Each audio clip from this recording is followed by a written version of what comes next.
के संगम पर या कह सकते हैं दो नदियों के प्रवाह क्षेत्र में है। एक तो भिलसा जिसके नाम पर ये विदिशा पड़ा और दूसरा जो है वो बेतवा। इन दो नदियों के किनारों पर इसे बसा बताया जाता है। एक समय ये पूरा नगर था।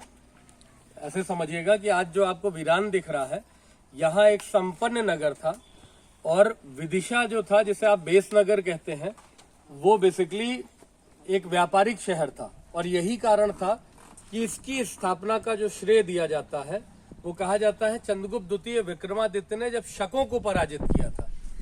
तो शकों को पराजित करने के उपलक्ष्य में उन्होंने अपनी उपलब्धियों को यहाँ पर वर्णित करने के लिए इसे बनाया था, जिसका श्रेय उनके सचिव वीर सिंह साव को दिया जाता है जो शैव धर्मानुयायी थे। लेकिन यहाँ पर वैष्णव धर्म के भी प्रमाण है और जैन धर्म के भी प्रमाण है जो परवर्ती कालीन बताए जाते हैं। ठीक, जब हम इस शहर की बात कर रहे हैं तो आप ऐसे समझ लीजिए कि यहाँ पर बाउंड्री के भी प्रमाण मिलते हैं जो इस बात को बताता है कि विदिशा शहर जो था उसका विस्तार यहाँ से शुरू होकर के इसकी पूरी पेरिफेरी में विद्यमान था और इसे एक बाउंड्री वॉल के माध्यम से इसे सुरक्षित किया जाता था। ठीक, इसका नाम जो उदयगिरी आप देख रहे हैं ये बेसिकली इसका पुराना नाम निचनागिरी था।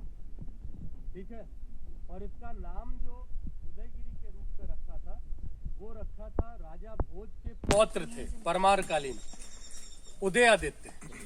उन्होंने उस अपने नाम पर फिर इसका नाम रखा था। हालांकि 20 केव्स यहाँ पर है।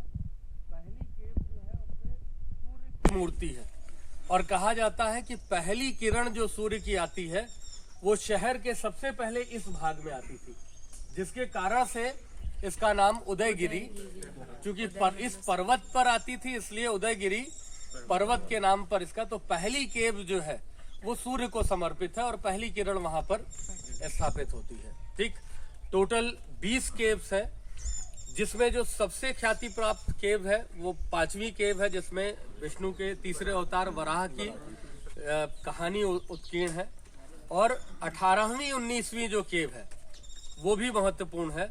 20वीं आपको बताया जैन धर्म से संबंधित है जिसमें पार्श्वनाथ की मूर्ति है, बंद है, अंदर नीचे उतर करके है, 8 फीट नीचे गहराई में उस मूर्ति की स्थापना की गई है।